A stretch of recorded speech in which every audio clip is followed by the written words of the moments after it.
प्यारे बच्चों, सुप्रभात। आज हम करेंगे आलो आंधारी पाठ का अगला पार्ट। धीरे धीरे सब ठीक हो गया। बच्चों को पाल पोस कर बड़ा करने की तरफ मैं अधिक ध्यान देने लगी और उसमें मुझे इतना सुख मिलने लगा कि अपने बंधुओं से बिछुड़ने के दुख की जगह मैं अब मानने लगी थी कि उसमें से कोई भी मुझसे मिलने न आए। मैं अपने बाल बच्चों में मगन थी और इस बात से बहुत खुश थी कि उनकी पढ़ाई लिखाई ठीक चल रही है। वे अब न तो पहले की तरह जरा जरा सी बात पर रोने चिल्लाने लगते, न ही बेमतलब इधर उधर भटकते। बातें भी अब वे ऐसी करने लगे जैसे पहले कभी नहीं करते थे। अभी कुछ ही दिन हुए मैं रात के 8-9 बजे अपने बच्चों के साथ छत पर बैठी बातें कर रही थी कि हठात मेरी लड़की ने पूछा, माँ तुम कभी स्कूल गई हो? मैं अवाक होश की ओर देखती रही और सोचने लगी कि इतनी जरा सी बच्ची ऐसी बात पूछ रही है। अब भला मैं इसे क्या जवाब दूं? मैं कुछ बोलती इसके पहले ही उसने फिर कहा, माँ एक कविता सुनाओ न। मुझे क्या वह सब अब याद था, फिर भी जो 2-4 लाइनें मन में आई उसे सुना सुना दी। वह खिलखिलाकर हंस पड़ी और बोली, इतनी बड़ी माँ और स्कूल की कविता सुनाती है।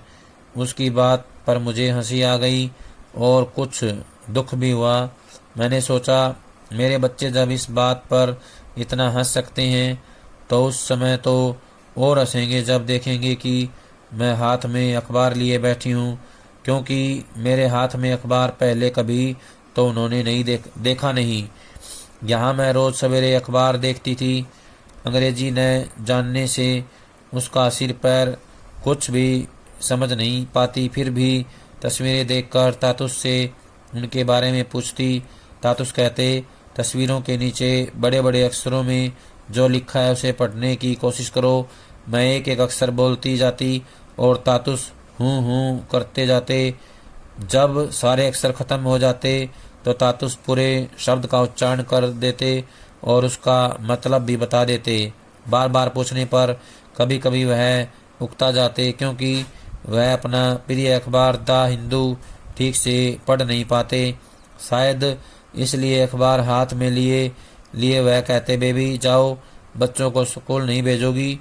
मैं कहती, हाँ हाँ भेजूंगी, अभी टाइम है। वह फिर कहते, कब भेजोगी? देर नहीं हो जाएगी? जाओ जाओ। मैं घड़ी की तरफ देखकर उठ पड़ती। बच्चों को स्कूल भेजना ही तो कोई अकेला काम था नहीं। अर्जुनदा के उठने पर उसके लिए कुछ खाना वाना भी तो बनाना होता। ठंडी रोटी वह खाता नहीं था, इसलिए गरम गरम बनाकर देनी होती। उसे अच्छी अच्छी चीज़ें खाने का शौक था। चिकन विकन, बिरयानी, पुलाव, कबाब, आलू पराठा, पुदीना पराठा, यह सब उसे अधिक पसंद था। साथ में टमाटो सूप, चिकन सूप, प्याज सूप जैसा कुछ हो तो और भी अच्छा। मैं उसका खाना उससे पूछ कर ही बनाती। लोगों को कुछ बना बना कर खिलाना मुझे हमेशा से अच्छा लगता रहा है। मैं जब अपने स्वामी के पास थी तब भी कभी कभी कुछ नया बनाती तो आसपास के लोगों को भी खिलाती और इस पर से मेरा स्वामी मुझ पर बहुत गुस्सा करता।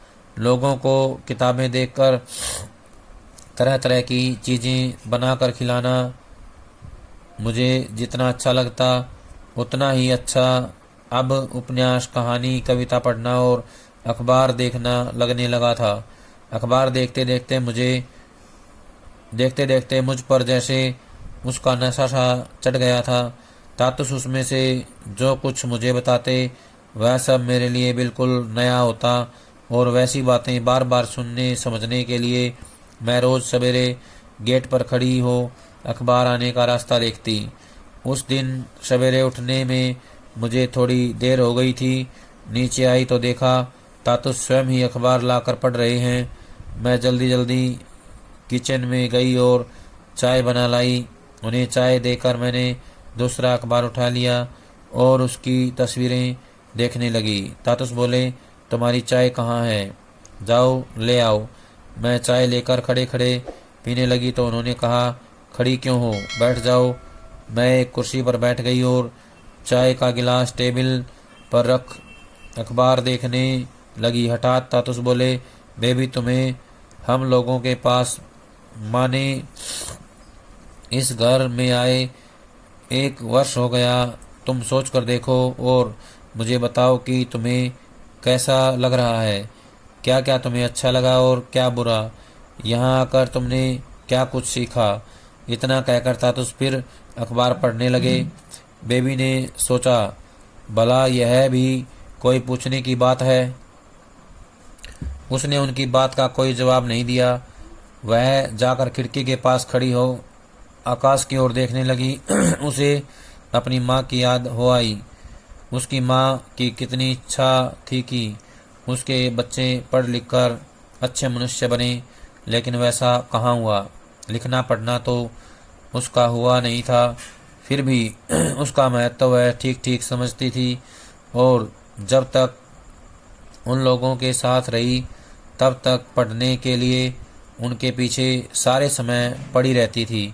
माँ आज होती और उसे पता चलता या स्वयं देखती कि उसकी बेबी आज भी पढ़ना चाहती है या पढ़ लिख रही है तो उसे कितनी खुशी न होती।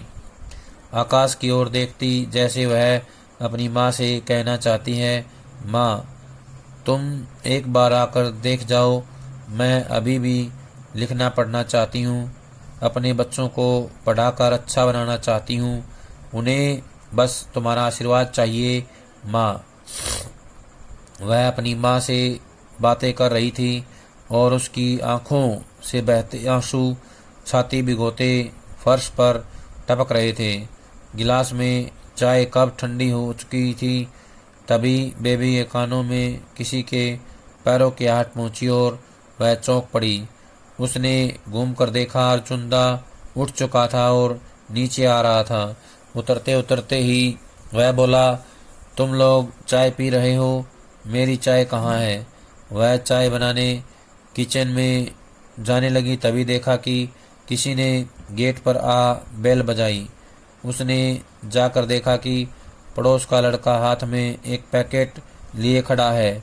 वह उससे बोला, यह तुम लोगों का है, डाकिया भूल से हमारे यहाँ डाल गया था। उस लड़के से पैकेट ले उसने आकर तातुस को दे दिया।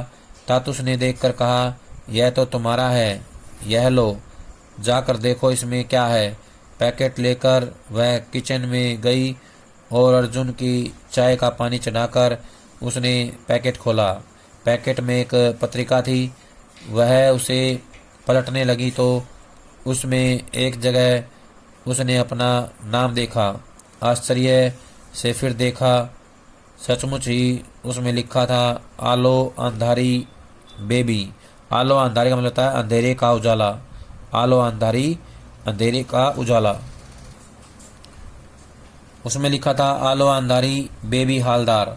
खुशी से उसका मन हिलोरें मारने लगा। मन की ऐसी उथल पुथल में भी जेठू की वह बात याद आ गई कि आशापूर्णा देवी दिन भर के काम निपटाकर उस समय पढ़ने बैठती थी जब सब लोग सो चुके होते थे। उसने सोचा, जेठू ठीक ही कहते हैं कि घर के काम करते हुए भी पढ़ना लिखना हो सकता है। हठात यानी हठपूर्वक उसकी नज़र चाय के लिए चढ़ाए पानी पर पड़ी तो उबलते उबलते काफ़ी कम रह गया था। उसने जल्दी जल्दी चाय बनाकर अर्जुनदा को दी और तब वह नीचे से ही देखो देखो एक चीज़ बोलती बोलती ऊपर बच्चों के पास पहुंची। दोनों बच्चे दौड़कर उसके पास आ गए। उसने उनसे कहा, बताओ तो यह क्या लिखा है। उसकी लड़की ने एक एक कर सभी अक्षर पढ़े और बोली, बेबी हालदार। माँ, तुम्हारा नाम किताब में। दोनों बच्चे हंसने लगे। उन्हें हंसता देख उसका मन खुशी से और भी भर गया। उसने प्यार से उन्हें अपने पास खींच लिया। उन्हें प्यार करते करते हठात जैसे उसे कुछ याद आ पड़ा। वह बच्चों से छोड़ो छोड़ो छोड़ो, मैं अभी आती हूँ कहकर उठ खड़ी हुई। नीचे आते आते उसने सोचा, वह कितनी बुद्धू है, पत्रिका में अपना नाम देख सभी कुछ भूल गई।